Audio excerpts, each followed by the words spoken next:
तो पिछला हफ्ता एआई की दुनिया में कोई आम हफ्ता नहीं था। नहीं, बिल्कुल नहीं। ये एक ऐसा हफ्ता था जिसे शायद तारीख में याद रखा जाएगा। और बात सिर्फ कुछ नए फीचर्स की नहीं है। हम बात कर रहे हैं एआई की बिल्कुल बुनियादी सलाहियतों में एक जबरदस्त तब्दीली की। तो चलिए देखते हैं कि आखिर हुआ क्या और ये इतना बड़ा मामला क्यों है। देखें, ये कोई छोटी बात नहीं है। और ये जुमला ना इस हफ्ते की अहमियत को बिल्कुल सही तरीके से पकड़ता है। यहाँ मामूली अपडेट्स की बात हो ही नहीं रही। हम तो ऐसी तब्दीलियों की बात कर रहे हैं जिन्होंने एआई की पूरी डायरेक्शन ही बदल दी है। और इस सब की शुरुआत एक बहुत ही बुनियादी चीज से होती है, यानी देखने से। तो सबसे पहली और सबसे बड़ी पेशरफ्त वो है एआई के हवास। जरा सोचें कि एआई को अचानक ऐसी आंखें मिल जाएं जो सिर्फ देखती नहीं बल्कि समझती भी हैं। मतलब अब बहुत सिर्फ तस्वीरों में शक्लें पहचानने तक महदूद नहीं रही। हम इससे बहुत बहुत आगे निकल चुके हैं। ये जो फर्क है ना, ये मेटा के नए मॉडल सैम 3 की जबरदस्त छलांग को जाहिर करता है। पहले क्या होता था? एआई एक छोटे बच्चे की तरह था जो बस शक्लें पहचानता था। अच्छा, ये गोल है, ये चौकोर है। लेकिन अब वो पिक्सेल्स के पीछे का मतलब समझ रहा है। वो कॉन्सेप्ट्स को समझ रहा है, बिल्कुल हमारी तरह। ये जो लफ्ज़ है ना, मानवी इदराक या सिमेंटिक परसेप्शन, यही असल गेम चेंजर है।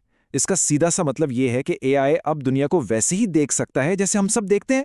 मिसाल के तौर पर जब कोई शख्स एक कुर्सी को देखता है तो वो सिर्फ लकड़ी और चार टांगे नहीं देखता है ना, वो बैठने की जगह का पूरा कॉन्सेप्ट देखता है। और अब सैम 3 भी बिल्कुल यही कर सकता है। और इसके नतायज वो तो जबरदस्त हैं। इसका मतलब यह है कि दुनिया की हर कैमरा फीड, चाहे वो सिक्योरिटी कैमरा हो या कुछ और, अब एक सर्चेबल डेटाबेस बन गई है। मतलब अब मॉडल से कहा जा सकता है कि भाई इस वीडियो में हर उस शख्स को ढूंढो जिसने सेफ्टी जैकेट नहीं पहनी, और वो पलक झपकते ही ये कर देगा। रोबोटिक्स हो या कंटेंट मॉडरेशन, इसके इम्कानात की कोई हद ही नहीं है। लेकिन ठहरें, कहानी यहां खत्म नहीं होती। बात सिर्फ देखने की नहीं है। एआई ने एक और जबरदस्त हिस्स हासिल कर ली है, और वो है देखी हुई चीज के बारे में सोचने की सलाहियत, यानी विजुअल रीजनिंग। और इसी फील्ड में एक और बहुत ही मुतासिरकुन मॉडल सामने आया है। और ये मॉडल सिर्फ कोई खूबसूरत तस्वीरें नहीं बना रहा, नहीं जनाब, ये प्रोडक्शन ग्रेड यूजर इंटरफेस बना सकता है। मतलब बिल्कुल परफेक्ट टेक्स्ट, मेन्यूज, हेडिंग्स, सब कुछ। ये वाकई एक गेम चेंजर है। ये एआई को एक आर्ट टूल से उठाकर एक हकीकी प्रोडक्ट इंजीनियरिंग टूल बना देता है। सोचें, एआई एजेंट्स अब खुद ही लैंडिंग पेजेस या पूरे के पूरे ऑनबोर्डिंग फ्लो डिजाइन कर सकते हैं। हाँ, ये एक बहुत बड़ा दावा लगता है, लेकिन हकीकत यही है। अमली तौर पर बसरी इस्तिदलाल यानी विजुअल रीजनिंग का मसला हल हो चुका है। अब सवाल क्या ये मुमकिन है नहीं रहा। अब सवाल यह है कि हम इस जबरदस्त नई पावर को अपने हर काम में कैसे इस्तेमाल करेंगे।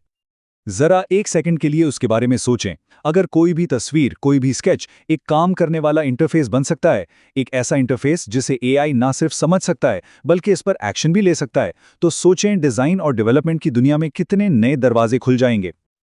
अच्छा, तो हमने एआई के नए हवास की बात कर ली। अब चलते हैं इसके हाथों की तरफ। क्योंकि एआई अब सिर्फ एक ऐसा टूल नहीं रहा जो चुपचाप हुक्म का इंतजार करे। नहीं, अब ये एक एक्टिव एजेंट बन चुका है। एक ऐसा एजेंट जो असल दुनिया में चीजें बना सकता है, तख्लीक कर सकता है। इसकी एक ज़बरदस्त मिसाल एक नया टूल है जो 3D वर्ल्ड्स बनाने के अमल को गेमिंग और फिल्मों जैसी इंडस्ट्रीज़ के लिए बिल्कुल अमली बना रहा है। मतलब अब ये कोई रिसर्च प्रोजेक्ट या कोई खिलौना नहीं है, ये एक प्रॉपर हकीकी प्रोडक्शन पाइपलाइन है। और इसका वर्क फ्लो कितना आसान है, ये देखें।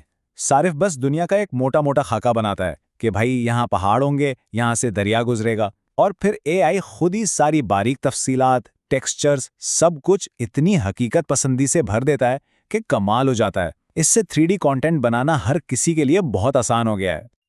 लेकिन एआई के ये नए हाथ सिर्फ 3D दुनिया ही नहीं बना रहे, ये हाथ अब कोड भी लिख रहे हैं। और इसके लिए हमें गूगल की तरफ देखना होगा, जो दिखा रहा है कि एआई अब सॉफ्टवेयर डेवलपमेंट के अमल में एक एक्टिव पार्टनर कैसे बन रहा है। और यहां हमें एआई की रेस में एक बहुत बड़ी स्ट्रेटेजिक शिफ्ट नजर आती है। पहले क्या था, सारी लड़ाई इस बात पर थी कि किसका मॉडल बेंचमार्क्स पर सबसे ज्यादा स्कोर करता है। लेकिन अब एंटी ग्रेविटी जैसे प्रोजेक्ट्स के साथ गूगल ये कह रहा है कि असल जंग मॉडल की नहीं बल्कि इस पूरे माहौल की है जहां डेवलपर्स काम करते हैं। यानी वो पूरे डेवलपर लाइफ साइकिल को ही ओन करना चाहते हैं। तो हमने एआई की नई आंखें देख लीं, उसके नए हाथ देख लिए।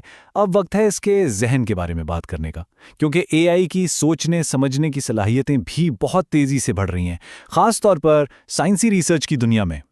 ये जो बात है ना, ये ओपन एआई के अगले बड़े मॉडल, शायद GPT-5 की साइंसी सलाहियतों पर एक नए पेपर से ली गई है। और ये उसकी सबसे अहम फाइंडिंग है कि एआई अब सिर्फ एक असिस्टेंट नहीं रहा जो डेटा ढूंढ कर लाता है। नहीं, अब वो रिसर्च के अमल में एक हकीकी साथी, एक कोलैबोरेटर बन चुका है। और सुनिए, ये सिर्फ हवाई बातें नहीं हैं। इस पेपर में ठोस सबूत मौजूद हैं। GPT-5 ने फिजिक्स में असल दरियाफ्तें की हैं, रियाजी में नए थ्योरम साबित किए हैं और बायोलॉजी में ऐसे तजुर्बा तजवीज़ किए हैं जो बाद में सही साबित हुए। ये हकीकी वेरीफाइबल साइंटिफिक कंट्रीब्यूशन है। ये बात एक बहुत अहम स्ट्रैटेजिक पॉइंट की तरफ इशारा करती है। वो ये कि जब साइंसी दरियाफ्त जैसे इंतहाई मुश्किल कामों की बात आती है ना, तो सारे एआई मॉडल्स बराबर नहीं होते। ये ऐसा नहीं है कि मुख्तलिफ कार ब्रांड्स में से कोई एक चुन लिया। नहीं, ये एक गो कार्ट और एक फार्मूला 1 रेस कार के बीच का फ़र्क है। जो बेहतरीन मॉडल है उसके पास एक बहुत बड़ी, बहुत वाज़ेह बर्तरी है। तो फिर इन तमाम नई सलाहियतों को जहन में रखते हुए ये नए हवास, नए हाथ और ये नया जहन, मुस्तकबिल की दौड़ कैसी दिखती है? ऐसा लगता है कि अब यह मुकाबला दो बड़ी स्ट्रेटजीज के इर्द गिर्द मरकूज हो रहा है। एक तरफ है गूगल, जिसका प्लान है कि एंटी ग्रेविटी जैसे टूल्स के जरिए पूरे सॉफ्टवेयर इकोसिस्टम पर कब्जा कर लिया जाए, और दूसरी तरफ है ओपन एआई, जिसकी नज़रें हार्डवेयर पर हैं। वो फॉक्सकॉन जैसे मैन्युफैक्चरिंग जायंट्स के साथ मिलकर फिजिकल डेटा सेंटर्स को कंट्रोल करना चाहते हैं। तो ये एक तरह से सॉफ्टवेयर प्लेटफॉर्म बमुकाबला फिजिकल इंफ्रास्ट्रक्चर की जंग है। और ये सब हमें एक आखिरी और सबसे बड़े सवाल पर लाकर खड़ा करता है। अब जबकि एआई इस तरह से देख सकता है, काम कर सकता है और सोच सकता है जैसा पहले कभी मुमकिन नहीं था, तो अब आगे क्या बनेगा? इस नई बुनियाद पर जो सिर्फ एक हफ्ते में रखी गई है, कौन सी नई इमारतें तामीर होंगी? ये वो सवाल है जो आने वाले वक्त का रुख मुतय्यन करेगा।